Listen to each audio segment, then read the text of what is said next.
media sosial yang kita dengarkan sejak kita kecil, bahkan cerita yang kita dengarkan sekarang, itu semuanya masuk dalam telinga kita, kemudian masuk dalam alam pikiran kita, kadang-kadang bisa merubah cara kita berhayal, kan begitu?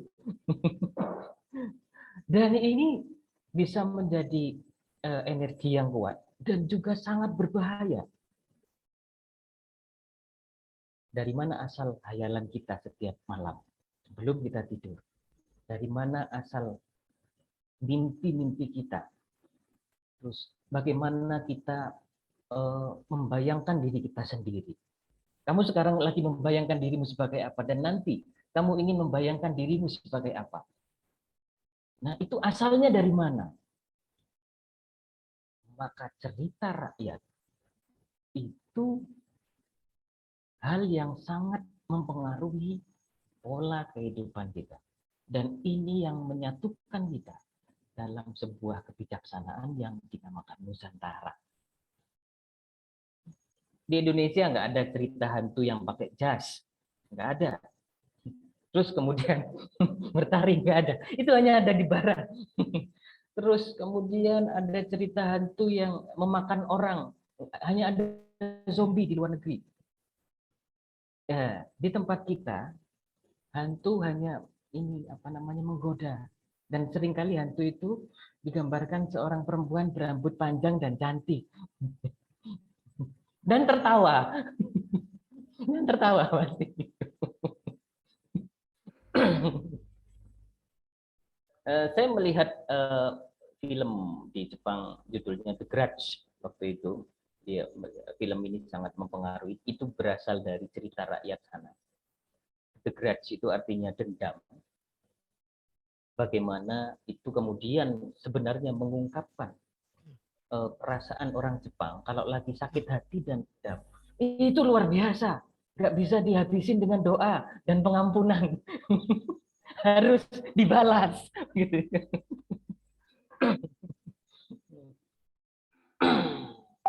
Sedangkan di Indonesia ada cerita ini apa namanya batu belah. Pernah dengar ceritanya batu belah?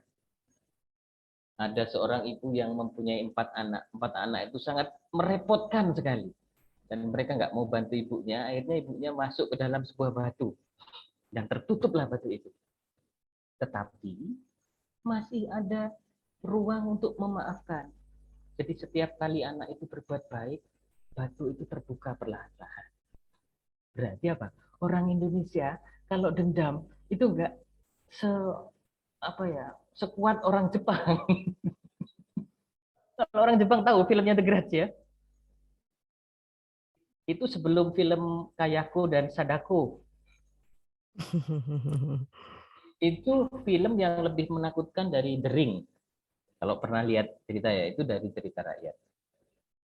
Dan cerita hantu, ada cerita namanya Fable. Fable itu cerita hewan ataupun monster-monster dimasuk dalam cerita rakyat. Kalau di Jepang, monster-monsternya itu banyak sekali dan itu monsternya kebanyakan monster mesum. Saya kasih tahu, ada seekor monster itu seorang apa seekor ya? Ada monster di sungai itu namanya kappa. Kappa ini mirip tuyul tapi punya ini tanduk. Dia suka mengintip perempuan yang mandi di sungai. Dan dia suka menculik perempuan-perempuan sampai dihamili. Itu. Kalau di Indonesia mungkin hantunya hanya menakut-nakuti saja. Dan kebanyakan yang di Indonesia ini ada hubungannya dengan kesejahteraan. Misalnya contoh tuyul. Nah, itu kan lambang kesejahteraan karena lambang duit.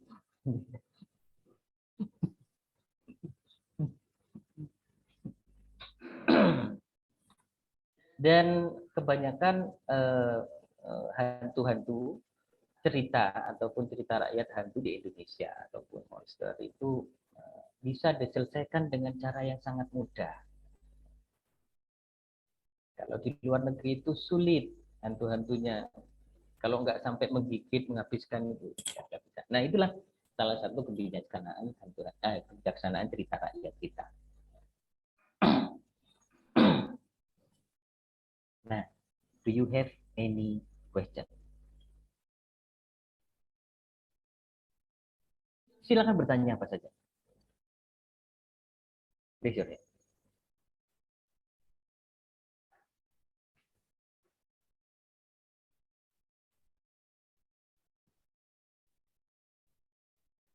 Oke, saya lanjutkan. Nggak ada pertanyaan. Saya lanjutkan. Asik mendengarkan, saya sudah lanjutkan. Nah, begini. Bagaimana sebagai eh, apa namanya generasi penerus kita ini melestarikan nilai-nilai budaya dari cerita rakyat itu. Sebenarnya itu sudah ada undang-undangnya. Jadi undang-undangnya ada di Undang-Undang Pemajuan Budaya, kalau nggak salah yang nomor 5 tahun 2017. Ya, nanti bisa dibaca, ada di Google. Sebenarnya ada kewajiban besar, khususnya generasi muda, itu untuk melestarikan budaya cerita rakyat itu. Dan cerita rakyat nggak harus dituturkan dengan cara berceramah, tapi juga bisa juga dengan film, kemudian dengan animasi itu. Dan ini merupakan sebuah ide besar untuk cari duit. Coba cek di YouTube, ada banyak sekali apa namanya konten tentang cerita rakyat yang itu followernya, viewernya itu ribuan, bahkan sampai jutaan. Dan itu pasti banyak dilihat oleh anak-anak kecil. Baik itu berupa animasi ataupun hanya berupa suara saja. Atau bahkan ada yang lebih menarik, itu bikin video. Jadi seolah-olah mereka adalah pelaku. Dan itu sudah didahului oleh Indosiar. Cuman Indosiar agak lebay sedikit. Saya pernah melihat ceritanya Jakarta Rup itu pakai sepatu Adidas. Turun dari apa? Turun dari gunung Jakarta Rup itu ketemu sama putri-putri cantik gitu. Dia pakai tas Eagle.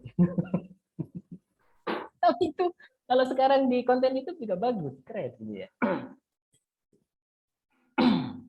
Dan sebenarnya ajaran-ajaran hampir seluruh ajaran filsafat maupun agama maupun ajaran-ajaran besar di dunia itu selalu dimulai dengan cerita.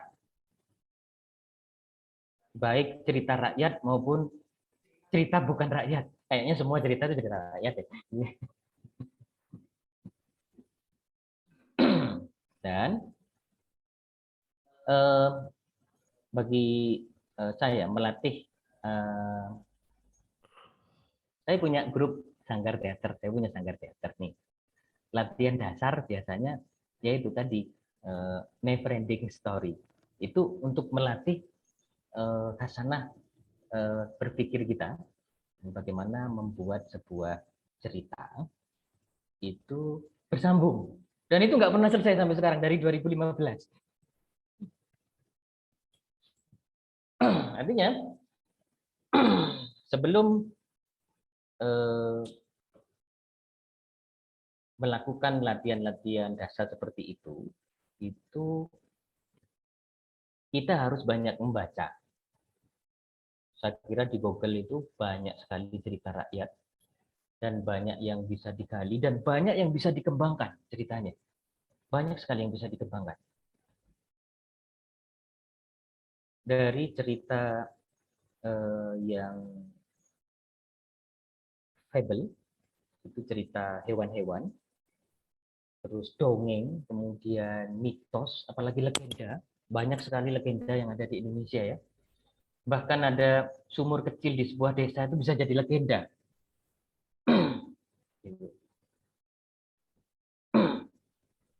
Itu salah satu teknik supaya kita mencintai cerita rakyat. Bahkan saya sempat menjustifikasi bahwa seluruh budaya, baik itu tari, kemudian musik, tradisi, kemudian kuliner, dan lain sebagainya, itu semua berawal dari cerita rakyat, dari folklore. Karena orang mulai berhayal, mulai membayangkan apapun yang sesuai dengan keinginan hatinya, dan kemudian menjadi cerita. Kemudian cerita itu bergulir lagi menjadi perbuatan, dan perbuatan itu bergulir lagi menjadi sebuah karya seni.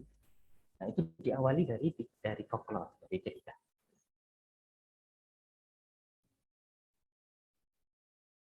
Oke, any question? Ada pertanyaan?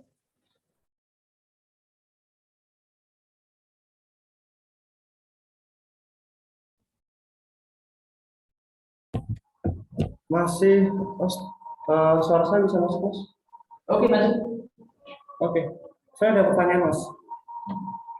Bagaimana cara kita ya, Mas, ya, sebagai mahasiswa, sebagai salah satu yang menjaga warisan budaya dan juga cerita dari leluhur kita, tidak meninggalkan cerita yang lama dengan menggantikan cerita yang baru. Terus sekarang kan udah banyak. Kalau misal contohnya kayak saya aja, teman-teman seumuran saya, ketika ditanya, apakah masih ingat alur ceritanya Malin Kundang? Apakah masih ingat cerita ketika Anda diceritakan ketika mau tidur atau apa? Nah, itu sebagai mahasiswa itu bagaimana cara kita mengubah mindset kita bisa memperbarui atau mempertahankan tanpa mengubah isi ceritanya, Mas. Maksudnya tanpa mengubah alur ceritanya, tapi kita tetap menceritakan dengan cara kita sendiri. Nah, itu bagaimana? Oke.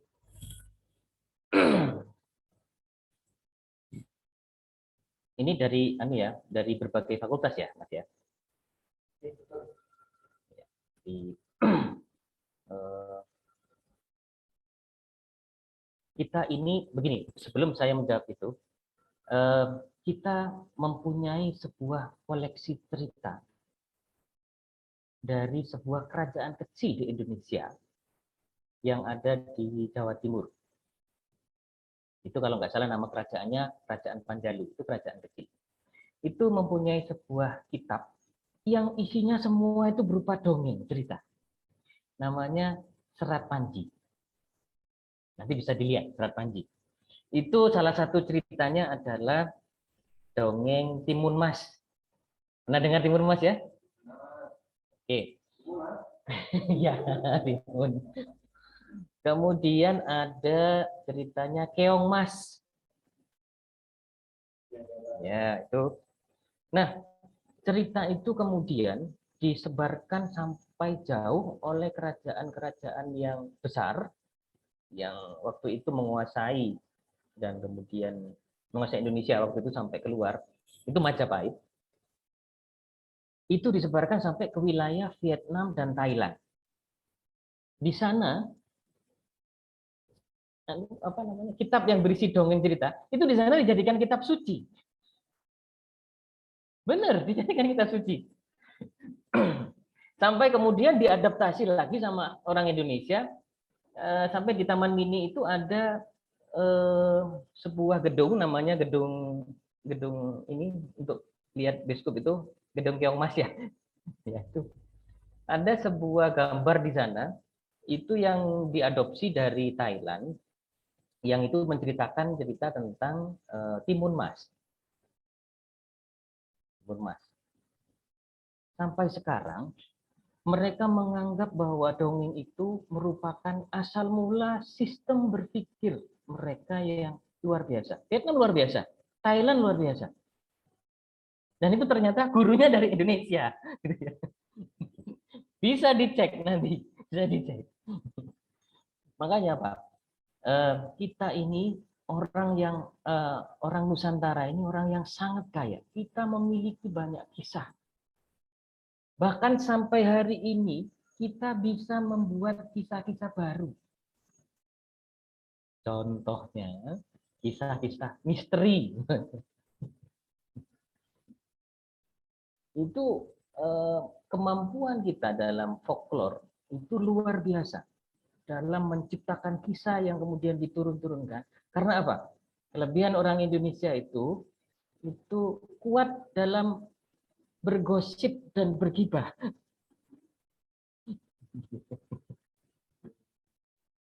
Saya jelaskan lagi. Kalau adik-adik di Jerman atau di Amerika jalan berdua dengan laki-laki nih ya sama perempuan, jalan berdua, kemudian masuk ke dalam sebuah rumah dan hidup berhari-hari di sana. Mereka nggak peduli. Mereka nggak peduli. Bahkan sampai punya anak, bahkan ada yang sampai disekap 40 tahun. Itu mereka nggak bisa menemukan. Tapi jangan coba-coba di Indonesia. Kamu masuk kampung, jangan sampai semalam. Ya. Laki-laki, perempuan masuk kampung, masuk ke sebuah rumah, kemudian pasti akan banyak sekali gosip, kemudian gibah dari satu kecamatan, kemudian viral sampai satu kota, sampai se-Indonesia itu. Apa kelebihan dari negara kita? Bahwa setiap pribadi kita itu sangat care dengan orang lain, sangat perhatian. Kita dikenal sebagai bangsa yang ramah, bangsa yang sangat perhatian satu sama lain, bangsa yang suka menolong. Makanya bibit-bibit gibah dan gosip itu sangat bisa tumbuh subur. Tapi kita sebagai generasi muda itu mengarahkan itu ke ruang yang positif. Ya. Ada banyak cerita yang bisa kita kembangkan. Contoh begini, seperti yang ditanyakan sama Mas Dimas tadi, saya pernah menggarap sebuah kisah adaptasi dari ceritanya Timun Mas. Judulnya adalah Yang Dilahirkan. Tahu ceritanya Timun Mas ya? Iya, Mas. Timun Mas itu lahir dari sebuah timun. Jadi ada seorang janda nggak punya anak, kemudian berdoa, kemudian dikasih timun. Nah, dari timun yang sangat besar itu lahirnya seorang bayi. Tetapi yang membawa timunnya itu seekor atau seorang raksasa yang besar, namanya Buto Ijo. Dia memberikan timun raksasa yang isinya seorang bayi dengan janji bahwa di usia dewasa nanti si Buto ini, si raksasa ini akan mengambil anak itu. Nah, saya adaptasi naskah itu menjadi sebuah sudut pandang kelahiran seorang perempuan. Di dalam filsafat Jawa, Buto ataupun raksasa, namanya Buto Ijo, itu adalah raksasa yang menguasai waktu. Dia bisa memakan bulan dan matahari. Karena besar. Dia yang menguasai waktu. Jadi saya adaptasi seorang perempuan yang lahir, dia dikejar-kejar waktu. Begitu lahir, kapan besarnya? Begitu besar, kapan sekolahnya? Begitu sekolah, kapan pacarannya? Begitu pacaran, kapan nikahnya? Begitu nikah, kapan mau punya anak? Begitu punya anak, aduh, sebentar lagi udah tua, kemudian mati. Jadi seorang perempuan itu pertanyaan besar dalam hidupnya, dia dikejar waktu. Seolah-olah dia nggak punya kebebasan menentukan hidupnya sendiri. Nah, kemudian jadilah sebuah naskah yang dilahirkan. Jadi waktu itu saya gambarkan raksasanya adalah jam dinding yang besar, gitu ya, melambangkan waktu yang mengejar-ngejar tiap orang. Jadi dari lahir kemudian dikejar untuk besar, dari besar dikasih tanggung jawab yang berat, dari berat ditunggu kematiannya. Tapi Timun Mas mempunyai 3 senjata. Dan senjata yang terakhir yang paling ampuh, yaitu lumpur. Nah, itu kita simbolkan sebagai apa lumpur? Lumpur ini kita simbolkan sebagai ketidaktakutan kita terhadap waktu. Berarti hidup kita sebenarnya ada di dalam lumpur yang selalu berputar seperti waktu. Dan kita tidak takut. Biarkan waktu yang berputar. Tapi hidup kita adalah milik kita sendiri. Dan kita harus bahagia. Nah, ini adaptasi aja dari naskah-naskah itu. Artinya, ketika sebuah cerita rakyat dianggap cerita yang selalu diulang-ulang dan kadang membosankan, kita pertama kali harus membaca apa sih simbol yang ingin disampaikan oleh cerita rakyat itu, maka kemudian kita merubahnya dengan cara yang kreatif, dengan cara lain. Ada lagi sebuah cerita di Jawa Timur namanya topeng kona, topeng kuno. Jadi orang yang memakai topeng itu akan ditakuti oleh banyak orang, akan menjadi penguasa, akan mendapatkan kekuatan yang tidak berbatas. Kemudian bisa kita baca simbolnya, bahwa sangat sulit menjadi seorang pemimpin untuk menata sebuah wilayah atau menata negara. Sehingga seorang pemimpin harus memakai topeng. Jadi ada topeng yang berwarna merah, kalau dia lagi marah, topeng warna merah dipakai. Orang-orang pada takut. Kalau ingin orang-orang datang kepada dia dan patuh, dia pakai topeng warna merah. Tapi kalau orang-orang lagi ketakutan, dia pakai topeng warna putih, bahwa dia menyayangi semua orang. Nah, ini simbol-simbol yang harus kita baca. Nah, harapan kita, generasi muda itu nanti mampu membaca simbol-simbol besar, kekayaan terbesar kita, cerita rakyat, yang kelihatannya membosankan, dan kelihatannya hanya cerita untuk anak-anak, tapi ternyata dia menyimpan sebuah rahasia besar di sana. Ya syaratnya harus sering baca cerita. Baca cerita. Nah, saya mempunyai sebuah teknik adaptasi. Ada yang suka menulis puisi nih? Angkat tangan yang suka menulis puisi. Oke. Ada yang suka menulis puisi? Puisi untuk apa dulu ya? Ya. Asik. Saya mempunyai sebuah teknik menulis puisi dari berbasis cerita pendek. Begini tekniknya. Pernah dengar cerita Rama dan Sinta? Tenang, Mas. Oke, Ramayana. Jadi ceritanya begini. Rama dan Sinta hidup di hutan. Kemudian ketika Rama berburu kijang, jadi bukan kancil, berburu kijang. Nah, Sinta ini diculik oleh raksasa bernama Rahwana. Betul ya? Nah, Rahwana ini punya kerajaan yang sangat besar. Tidak tanggung-tanggung. Sinta ini diculik selama 2 tahun. 2 tahun, bayangkan seorang perempuan cantik diculik 2 tahun.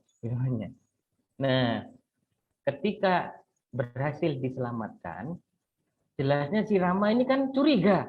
Kamu ngapain aja 2 tahun sama Rahwana, kan gitu. Nah, kemudian Sinta itu jelas sakit hati. Nah, kemudian teknik menulis puisinya adalah pertama-tama bayangkan Anda menjadi Sinta. Kemudian tulislah surat protes yang berisi kesetiaan dan lain sebagainya Sinta kepada Rama selama dia diculik. Tulis sebanyak-banyaknya, ditulis. Wahai Rama, aku adalah seorang perempuan yang setia. Misalnya seperti itu. Ditulis kayak diari. Ditulis. Dan kemudian nanti si Rama, misalnya sudut pandangnya dari Rama. Bagaimana Rama selama 2 tahun menyimpan kerinduan dan juga ketakutan bahwa cinta akan berubah hati dan pikiran. Itu ditulis. Aku baper misalnya. kamu setiap hari makan sama Rawana, mandi juga di rumahnya Rawana, tidur di rumahnya Rawana, gitu ya. Itu pada akhirnya nanti menjadi sebuah puisi, menjadi surat yang panjang. Kemudian itu bisa menjadi sebuah karya yang berbasis cerita rakyat. Oke, sebelum kita lanjutkan di sesi pertanyaan ini, saya ingin tahu dari Herbert dulu. Herbert, di daerahmu ada cerita rakyat apa yang terkenal? Masuk, Herbert. Yang saya tahu sih ini cuma yang apa yang dulu saya pernah belajar juga di waktu di SD itu ini Suri Ikun, tentang Suri Ikun dan dua burung kalau tidak salah judulnya. Gimana ceritanya? Itu si Suri Ikun itu dia cacat, tapi pokoknya karena dia cacat itu dia kurang disukai oleh dia punya saudara-saudara. Nah, suatu kali ini Suri Ikun bertemu dengan ini dua burung yang ini salah satu burung ini dia cedera, ini sayapnya patah, jadi si Suri Ikun menolong dan merawat. Nah, setelah ini si burung sembuh, dia melepaskan si burung. Nah, kemudian kalau tidak salah tuh si burung ini membalas kebaikan Suri Ikun dengan memberikan hadiah kepada dia. Nah, saya sudah lupa itu hadiahnya itu apa dan dia pun kelanjutannya seperti apa, saya sudah ini lupa. Oh ya, nggak mungkin sepeda motor ya hadiahnya ya? Iya. Waktu apa HP? HP? Enggak ya, enggak ya. Oke, menarik. Lanjut, Vito, ada cerita apa? Hebat, terima kasih hebat. Izin masuk Bang, kalau di daerah saya ada cerita Darah Muning sama Bujang Beji. Oke, bagaimana ceritanya? Kalau Darah Muning tuh cerita tentang kisah cinta terlarang antara ibu dan anak. Kalau yang Bujang Beji itu yang cerita tentang Bukit Kelam. Ada kisah terlarang antara ibu dan anak. Menarik, coba ceritakan. Nama ibunya tuh Muning. Dia tinggal di suatu desa atau daerah di namanya daerah Serawai, daerah saya, di mana mungkin dia itu suami sudah meninggal dan tuh anaknya, dia tinggal dengan anaknya, dan tuh waktu itu ada anaknya buat kesalahan dan tuh diusir sama dia, diusirnya pergi anaknya. Dan tuh setelah besar banyak dewasa, mereka dua ketemu lagi, Darah Muningnya masih cantik, sedangkan anaknya tuh udah jadi seorang pria yang gagah, yang perkasa lah di daerah tersebut. Jadi tanpa mereka dua tidak ketahui, mereka dua jadinya saling suka, saling jatuh cinta. Bahkan sampai cerita tuh ada lagunya, kalau memang ada lagu daerahnya Bang. Hampir mirip ceritanya Sangkuriang ya? Ya, hampir mirip itu, cuma dia kalau ini batu bukti cinta mereka dua juga masih ada di Serawai batunya. Tapi ini tidak terjadi pernikahan antara ibu dan anak itu. Jadi Bang, makanya kan dalam bahasa lagunya itu dalam bahasa Melayu. Darah Muning jadi sigi batu, mencintai Munanglah anaknya. Kalau yang dari itu kan Sangkuriang, kalau ini namanya anaknya Munang. Oh, sampai punya anak ya? Bukan, nama anak yang jadi suaminya. Oke, tapi dia menikah. Menikah Bang. Kemudian apa yang terjadi? Dikutuk, disumpah oleh Lamambang, disumpah oleh Tuhan itu jadi batu. Oh, betul. Dan kemudian itu menjadi ajaran ya, bahwa secantik-cantiknya ibu sendiri nggak boleh dinikahi. Ya. Ya. Kalau ibunya orang nggak apa-apa, ibunya sendiri. Oke, cerita bagus. Lanjut. Nia, ada cerita apa Nia? Nia masuk? Masuk Pak. Kalau dari daerah saya itu di Tenggarong tuh rata-rata mistis sih Pak, mistisnya yang terkenal. Oke.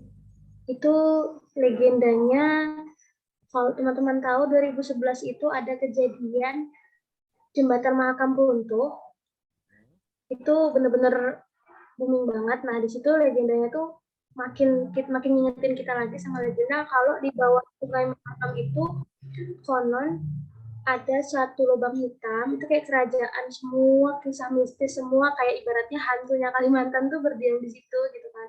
Terus waktu kejadian itu awan itu ada berbentuk seperti lilitan naga, dan beberapa orang tuh mungkin petua-petuanya itu sudah membaca kalau sebelum runtuh itu di tiang-tiang jembatan itu dililit oleh naga gitu Pak. Jadi ibaratnya itu legenda kayak tumbalnya Kalimantan tuh jembatan itu sama orang-orang yang meninggal di kejadian itu.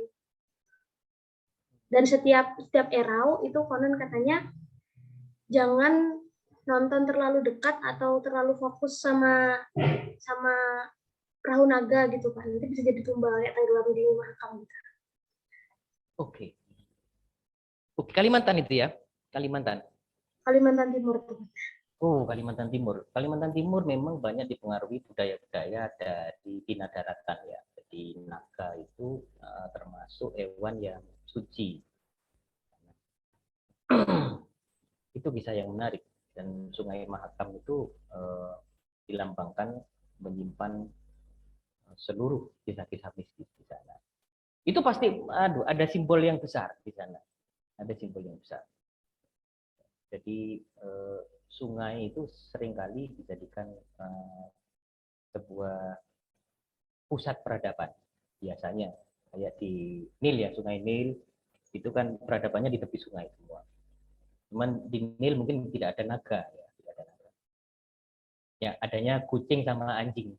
Itu dewanya. Dewa kematiannya kan anjing.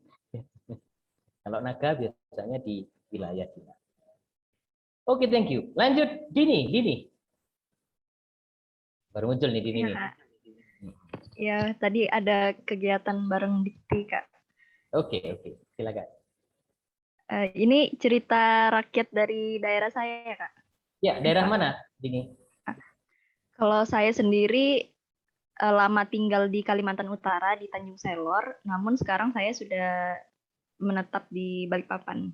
Mungkin saya lebih cerita ke arah daerah saya yang di Kalimantan Utara ya, Pak. Oke. Jadi kalau di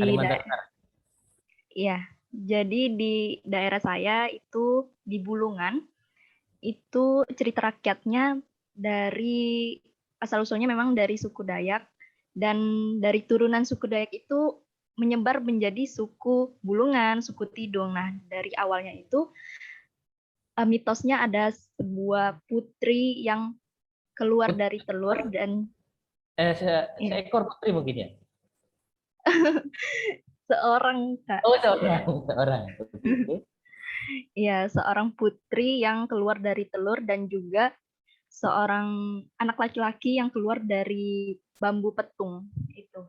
Nah, awalnya itu hiduplah seorang, ini saya cerita aja Kak. Jadi awalnya ada seorang pasangan suami istri yang bernama siapa? Lupa. Pokoknya itu mereka tidak dikaruniai anak bertahun-tahun sejak mereka menikah. Lalu di suatu saat si suami ini berburu di hutan dan mendapatkan sebuah insting lah di sebuah bambu petung, dan anjingnya itu selalu menggonggong di bambu tersebut. Lalu diambillah ketika dia berburu, diambillah bambu tersebut, dan di perburuannya tersebut dia tidak mendapatkan daging kancil ataupun daging yang bisa mereka makan, hanya sebuah bambu petung. Lalu dibawanya ke rumah, lalu keesokan harinya dia berburu lagi, dia mendapatkan sebuah telur yang berada di sebuah tunggul. Ditaruhnya lagi kembali di para dapurnya bersama dengan bambu petungnya itu. Kemudian di suatu malam terdapat hujan yang sangat lebat berserta guntur dan juga sangat menyeramkan lah pada malam itu. Kemudian di pagi harinya mereka mendengar suara tangisan bayi, di mana dari bambu tersebut keluarlah anak laki-laki, dan dari telur tersebut keluarlah seorang anak perempuan. Ketika mereka besar pun mereka dikawinkan, dan dari hasil perkawinan itu muncullah suku Bulungan dan juga suku Dayak. Dan dari cerita tersebut sudah diketahui bahwa nenek moyang dari suku-suku yang ada di Bulungan tersebut awalnya memang dari suku Dayak Kayan, Alok Kayan, di mana mereka juga ini saya lanjut aja ya, Mas. Oke.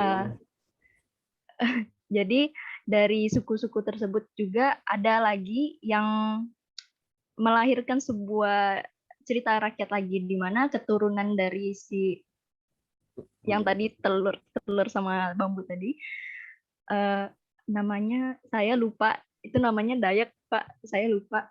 Nah, mereka itu kan kami di sini ada Sungai Kayan, sama seperti Sungai Mahakam, tapi Sungai Mahakam agak lebih besar, tapi di sini agak lebih kecil sungainya. Sungai itu ceritanya terbentuk dari seretan kayu dayung yang dipakai si anak mereka ini ketika mereka berlayar. Jadi dari seretan itu, dari yang awalnya tanah, itu menjadi sungai. Nah, kenapa mereka menyeret dayung tersebut? Karena pada saat itu saudara mereka itu meninggal, dan untuk mengantarkan peti mayatnya itu mereka sambil menggeret dayung, yang ujung dayung itu di tanah, lalu kemudian muncullah sebuah air dan menjadi Sungai Kayan, seperti itu, Pak. Oh, menarik sekali ceritanya. Jadi suku-suku itu digambarkan keturunan dari bambu petung dan telur ya. Jadi kalau digambarkan secara simbolis, berarti suku itu orangnya kuat seperti bambu dan di dalamnya lembut seperti telur. Ya, seperti Sebuah itu, Pak. pesan yang luar biasa. Oke, thank you Dini. Lanjut, saya ingin mendengarkan Stephanie. Stephanie? Iya. Oke, Stephanie, silakan ceritakan ceritalah dari daerahmu. Dari daerah saya di Toraja, Pak, ada yang namanya cerita rakyat yang disebut Landorundun. Disebut apa? Landorundun. Landorindu? Landorundun, Pak. Oh, Landorindu. Oke. Landorundun ini seorang putri kaum bangsawan yang sangat cantik,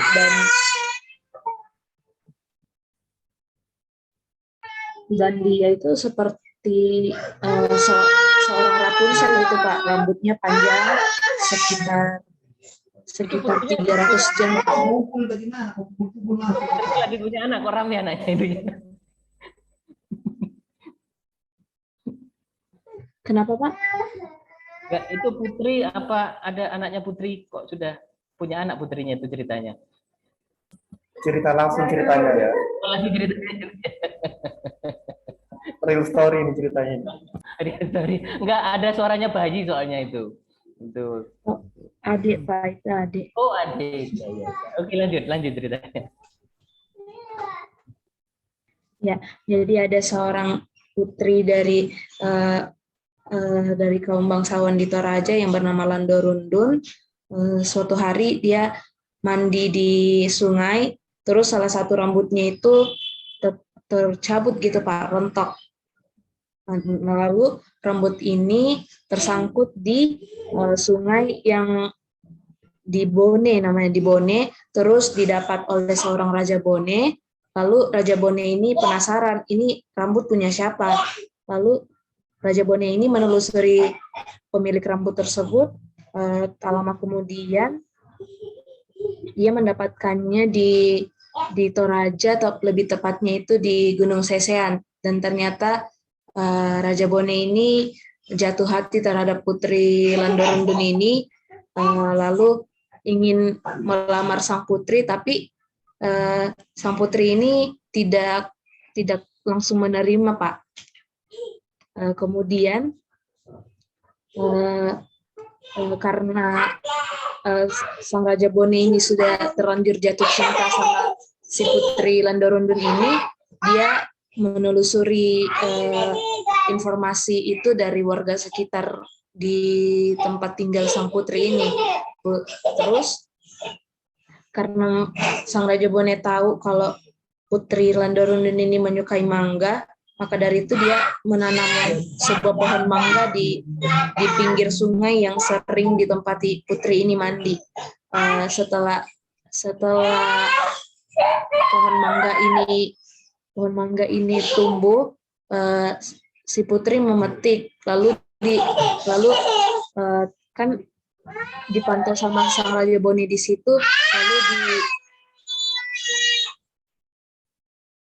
lalu dijebak, dibilang, kenapa kamu makan buahku, ini milikku, ini pohonku, kamu harus menikah denganku. Dan akhirnya Putri Landorundun ini menikah dengan Raja Bone. Menarik itu teknik rajanya itu ya. Menarik. Untungnya pohon mangga itu buah mangganya nggak dimakan sama ibunya ya. Iya, ya itu menarik. Luar biasa, Stefani. Oke, lanjut, Miswar.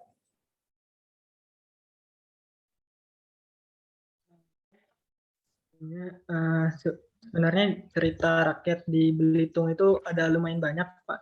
Tapi yang rata-rata orang Belitung pasti tahu itu judulnya Ki Cuan melawan Limpai, Pak.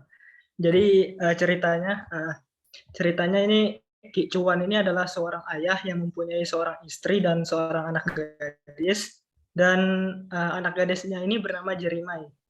Nah, setelah dewasa si Jerimai ini dikawinkannya oleh Ki Cuan tadi.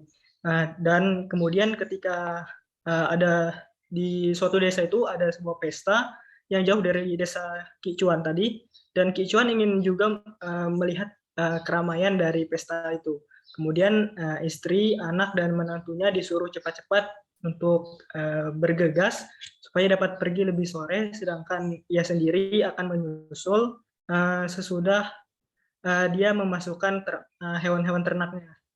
Kemudian ternyata si Jerimai tadi tidak dapat pergi bersama suami dan ibunya karena ternyata dia belum selesai berhias. Kemudian dia menyusul dan berjanji untuk berjalan cepat-cepat kan untuk mengejar suami dan ibunya tadi. Kemudian di perjalanan ternyata si Jerimai tadi berjumpa dengan seekor limpai. Limpai itu seekor babi yang besar, ukurannya besar banget, bahkan bisa melebihi seekor sapi gitu. Dan katanya, ya konon katanya itu kata orang-orang orang Belitung, mitosnya dia tuh dikelilingi oleh lalat-lalat gitu di samping-samping ininya, samping-samping limpahnya gitu. Nah, walaupun telah berusaha untuk menyelamatkan diri dari limpah itu, ternyata si Jerimai pun tertangkap juga dan ia mati dimakan limpah itu. Yang tinggal dari si Jerimainya tadi hanya sebuah selendang dan sepotong jarinya. Kemudian si Ki Cuan tadi setelah memasukkan hewan-hewan ternaknya, kemudian pun Ki Cuannya pergi bergegas untuk ke tempat pesta itu, dan di tengah perjalanan ia melihat sebuah selendang tadi dan sepotong jari Jerimai, dan dengan perasaan yang tidak menentu si Ki Cuan ini bergegas ke tempat pertunjukan, dan benarlah bahwa anaknya tadi sudah tidak ada dan Ki Cuan hanya melihat istri dan menantunya di pesta tersebut. Dan akhirnya Ki Cuan ini tersebut pulang dan dengan hati yang sedih dan gelisah. Kemudian Ki Cuan hanya dapat menunjukkan tempat ia menemukan potongan jari tersebut dan selendang anaknya tadi. Setelah itu keesokan harinya si Ki Cuan ini mendatangi tempat itu lagi dan berjumpa dengan seekor limpai tadi, dan di mana si limpai ini meraung-raung sehingga yakinlah si Ki Cuan ini bahwa anaknya ini dimakan oleh Limpai. Dan si Ki Cuan kemudian berjanji kepada Limpai untuk berjumpa 7 hari berikutnya untuk mengadu kekuatan antara mereka. Dan pada hari itu dan setelah hari itu terjadi, yang dijanjikan oleh Ki Cuan tadi, Ki Cuan datang dengan bersenjatakan parang, tombak, keris, dan lain-lainnya. Dan si Limpai pun, ya, dan si Limpai pun menepati janjinya juga, dan perang pun terjadi antara si Limpai dan Ki Cuan. Tetapi kedua-duanya ini saling sama-sama tangguh, dan pada akhirnya Limpai dapat juga dikalahkan oleh Ki Cuan dengan tusukan gigi urak namanya, tusukan gigi urak. Itu kan saya tidak tahu gimana modelannya. Oh iya. Sebelum Limpainya mati, si Ki Cuan ini bersumpah bahwa pemusuhan mereka ini akan tetap berlanjut hingga anak cucu mereka. Oleh sebab itu di Belitung itu kalau ada sebuah mitos bahwa setiap orang yang lewat di tempat itu atau misalnya di hutan dan menyebutkan bahwa dia ini keturunan Ki Cuan, maka mitosnya Limpai itu akan datang menghampirinya gitu. Mungkin seperti itu ceritanya, Pak. Wah, menarik. Jadi pesan yang bisa diambil, kalau berhias jangan lama-lama, nanti dimakan Limpai. Ya. Menarik, sip. Adinda? Oh, Adinda sudah ya? Oh, belum. Adinda, ceritakan sesuatu. Ya, Pak.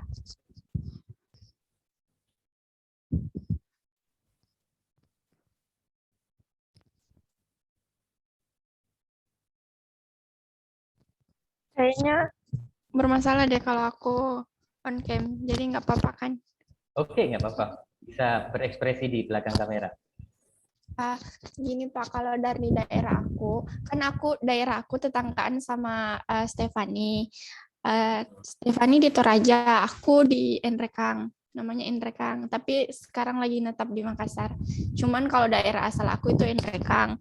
Nah, kalau di Enrekang itu cerita rakyatnya yang paling terkenal itu ada 2. Yang pertama yaitu Tok Manurung di Maiwah, sama yang kedua itu Buntu Kabobong, atau artinya Buntu Kabobong ini Gunung Nona, salah satu gunung paling terkenal di Enrekang gitu. Menarik nama gunungnya itu ya. Terus,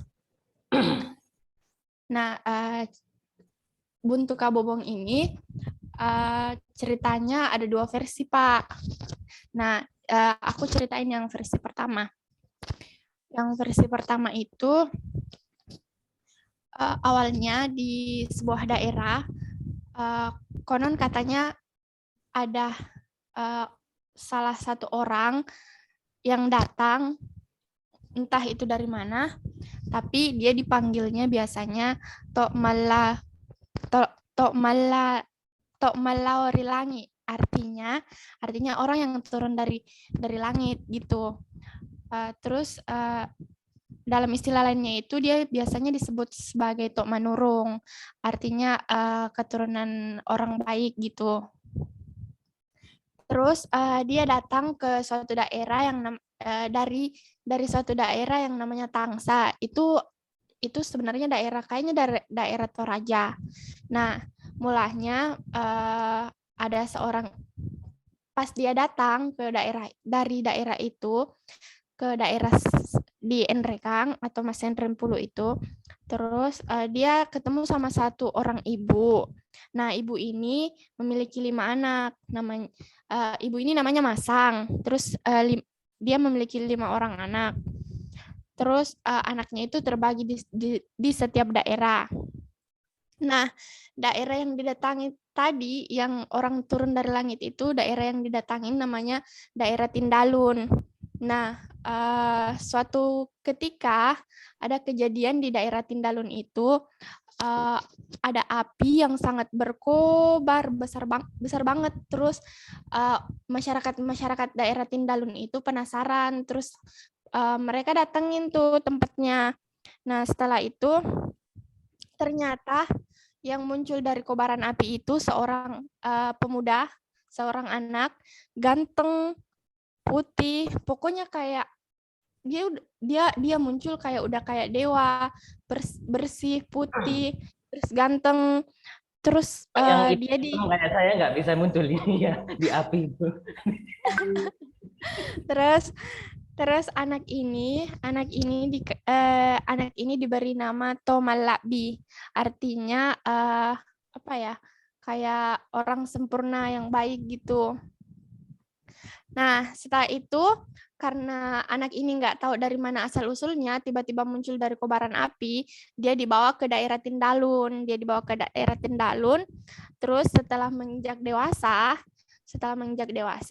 dia dinikahkan, dijodohkan gitu, dikawinkan sama putri raja dari daerah Tindalun itu.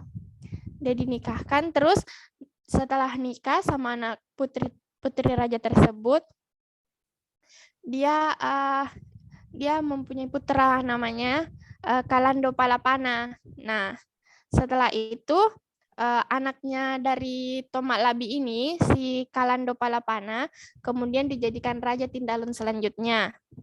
Setelah itu,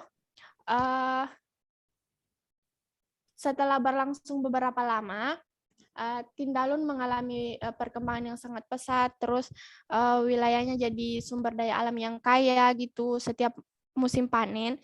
Nah, kejadiannya di sini setelah musim panen, mereka selalu bikin pesta panen gitu, kayak bersukacita, bersukaria, karena hasil pertanian mereka berlimpah. Tapi hal-hal itu bikin mereka lupa diri. Nah, terjadilah kayak hal-hal yang memang tidak patut sebenarnya untuk dilakukan, kayak seks di luar nikah, mabuk-mabukan, terus gitu. Nah, Mabuk-mabukan apa mabuk berat gitu? Oh, itu berarti berlebihan sudah ya pestanya ya? iya. Terus kehidupan mereka, sebenarnya mereka menjunjung tinggi adat istiadat leluhur, tapi setelah karena lupa diri gara-gara hasil panennya selalu melimpah ruah, terus mereka kaya raya akan sumber daya, jadi kehidupan mereka mulai bergeser ke kehidupan seks bebas gitu, kayak yang benar-benar bebas. Nah, terus suatu hari mereka kena beberapa penyakit, bahkan ada yang sampai kewalahan,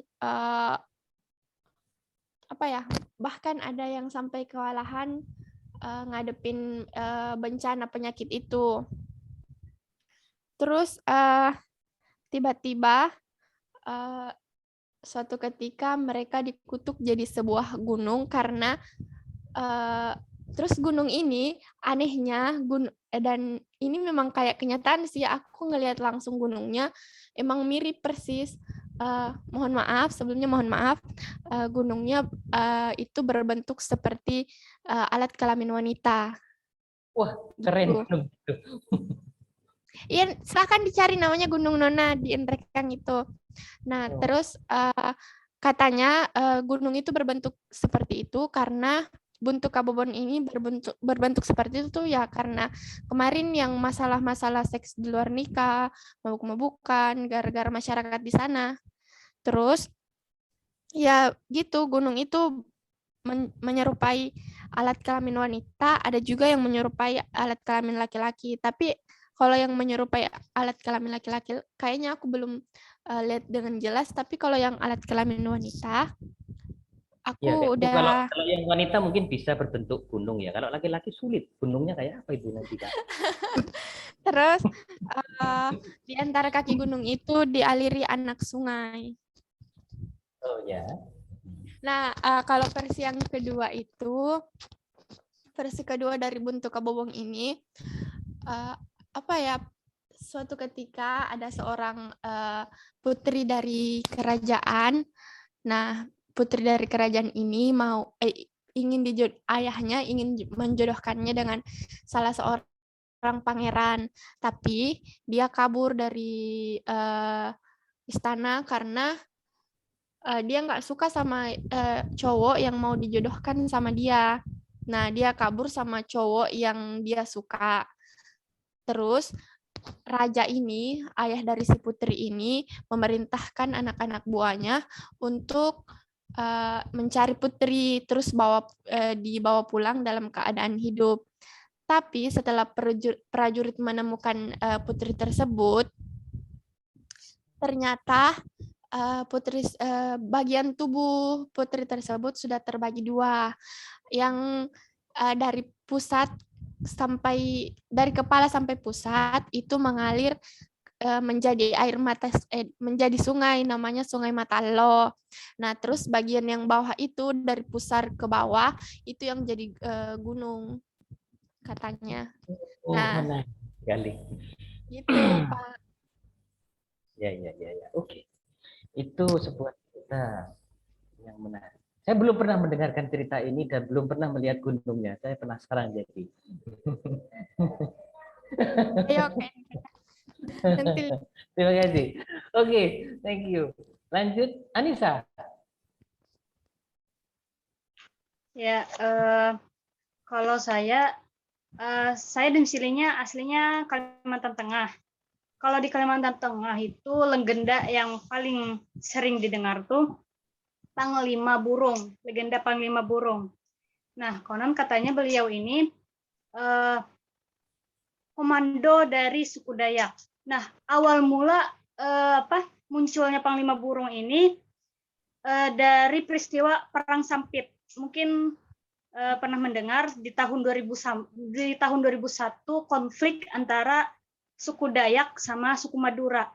Nah, di situ terjadi perang hebat sehingga pada akhirnya Panglima Burung yang turun tangan dengan menggunakan pisaunya itu menurut legenda memakai mandau terbang namanya. Beliau yang mengendalikan. Lalu yang uniknya yang mistisnya itu tuh yang menurut kita mungkin tidak masuk akal.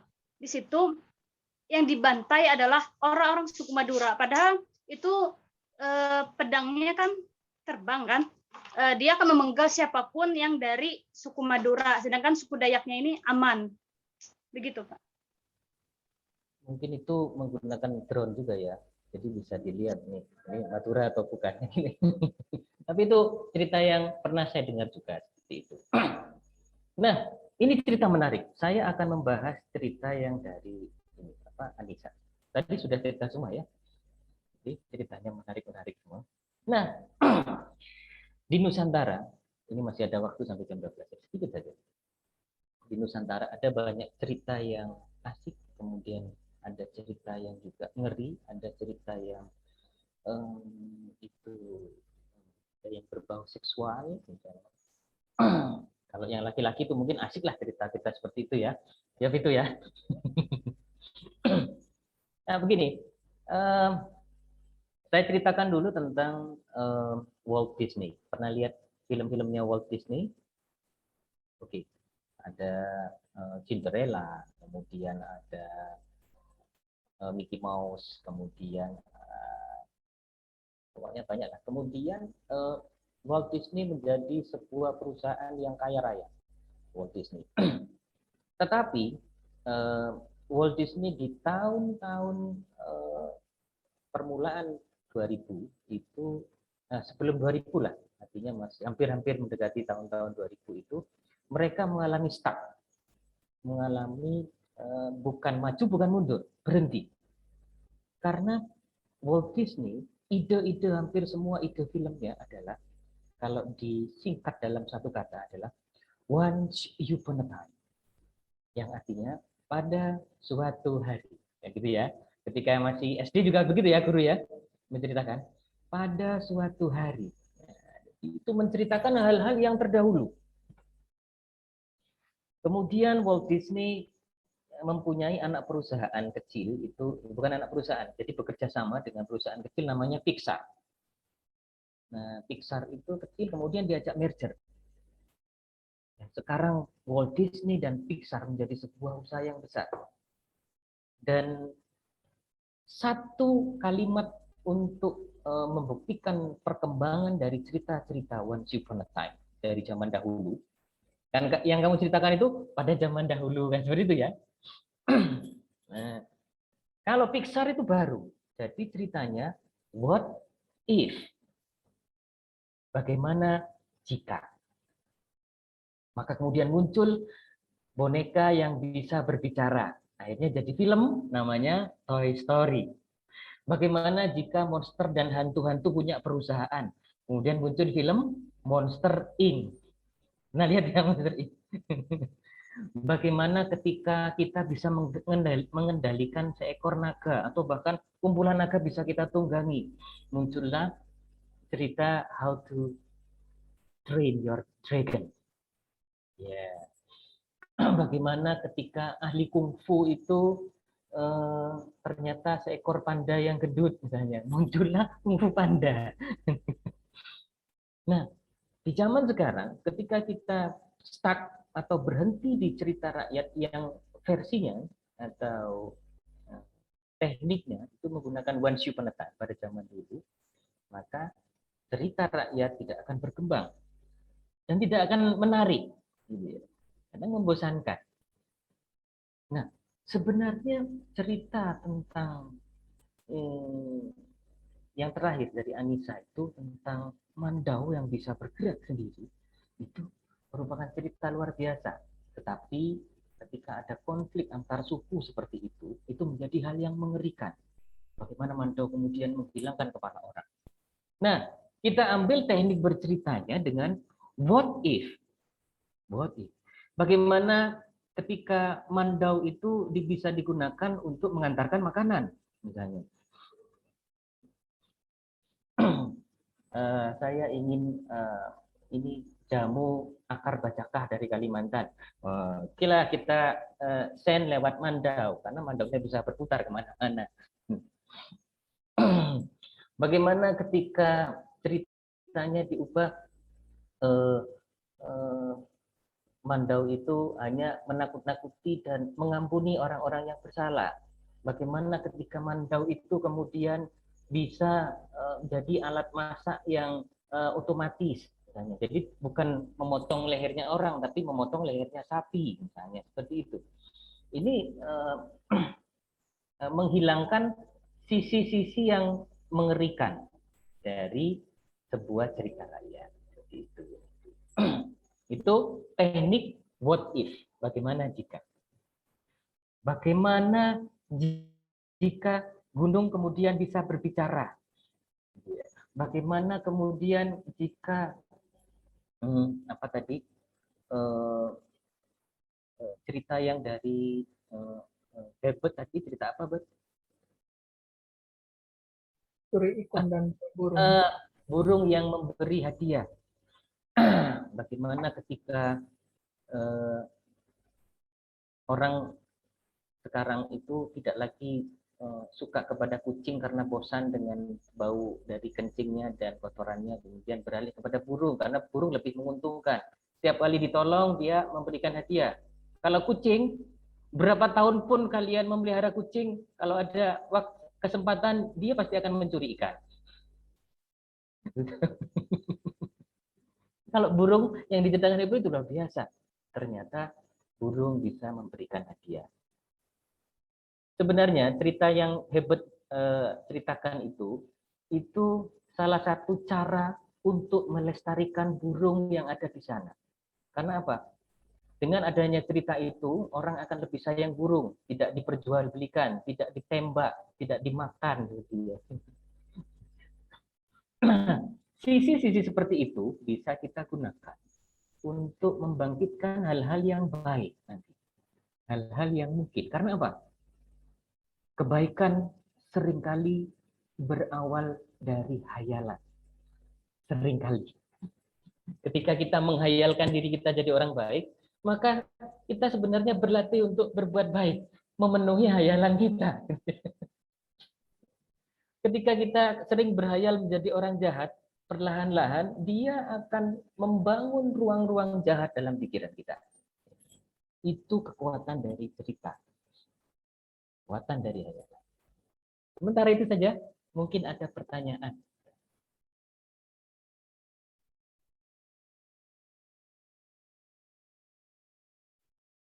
Do you have any question? It is almost 12 o'clock. 2 minutes more. Vito, do you have any question, Vito? Okay. Anissa, do you have any question?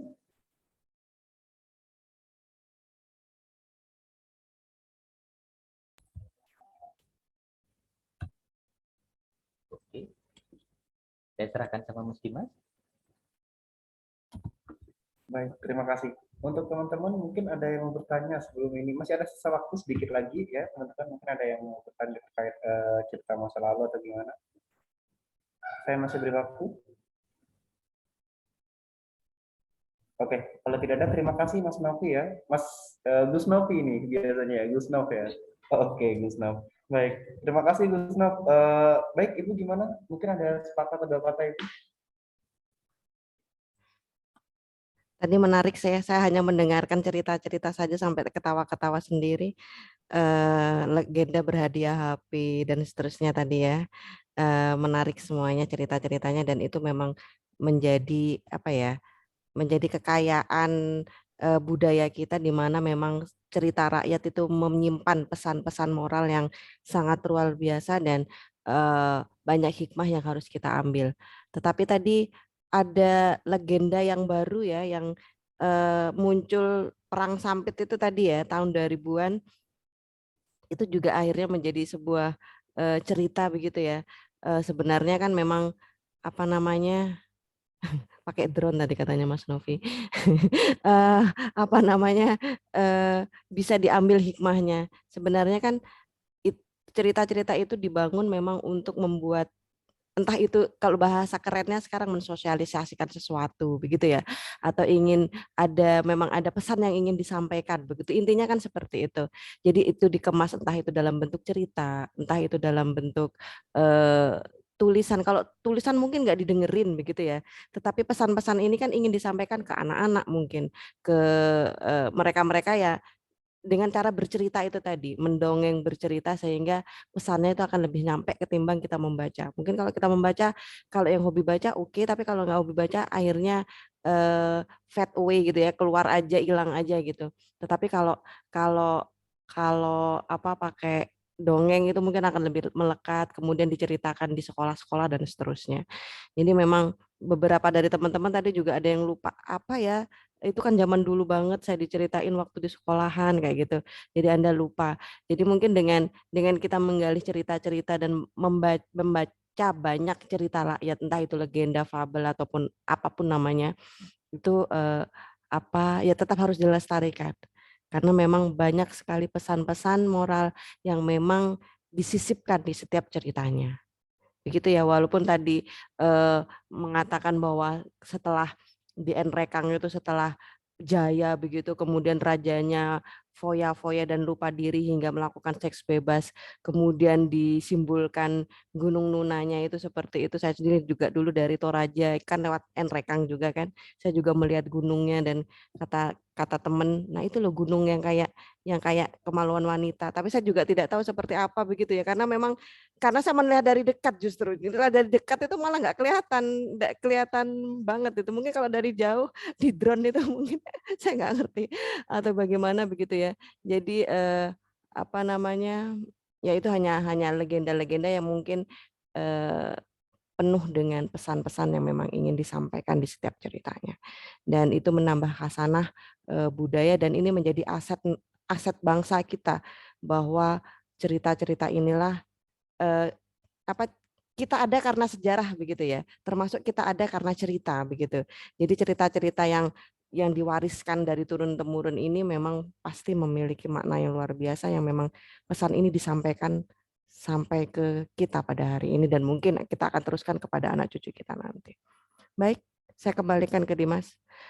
Mungkin kita istirahat dulu ya hari ini, kemudian kita masuk sesi refleksi dan silakan saya kembalikan ke Dimas Oki.